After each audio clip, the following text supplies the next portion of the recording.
মুসুর ডালের বেসন দিয়ে ঠাকুরবাড়ির কাতলা ফ্রাই না বললে বুঝতেই পারবেন না যে রেসিপিটা মুসুর ডালের বেসন দিয়ে বানানো হয়েছে। আমি কাতলা দিয়ে বানিয়েছি, তোমরা চাইলে ভেটকি, রুই বা অন্যান্য কোনো মাছ দিয়েও বানাতে পারো। বাস সন্ধেবেলা যদি এরকম একটা ঘরোয়া ফ্রাই হয় না, তাহলে কোনো কর্তা হবে না, স্বাদে শুধু টমেটো সস আর কাসুন্দি। প্রথমেই হাফ কাপ মুসুর ডাল 1 ঘন্টা জলে ভিজিয়ে রাখলাম। এবার কাতলা পিসগুলোকে ভালো করে ধুয়ে গোলমরিচ গুঁড়ো, লেবু রস, নুন, হলুদ, পরিমাণ মতো টক দই মাখিয়ে রাখলাম। এই ফাঁকে মিক্সিতে সামান্য আদা, রসুন, কাঁচা লঙ্কা, একটুখানি পেঁয়াজ আর একটুখানি পুদিনা পাতা নিয়ে একটা মিহি পেস্ট বানিয়ে নিলাম। তোমরা চাইলে সেটা শিলেও বেটে নিতে পারো।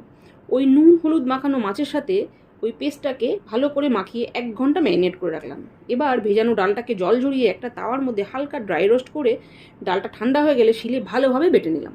এবার ডালের গুঁড়োর সাথে একটা করে মাছ নিয়ে ওই গুঁড়ো মাছের চারিদিকে লাগিয়ে সব কটাকে রেডি করে গরম তেলের মধ্যে ওই মাছগুলো দিয়ে লো হিটে ভাজলেই রেডি ঠাকুরবাড়ি স্টাইলে কাতলা ফ্রাই।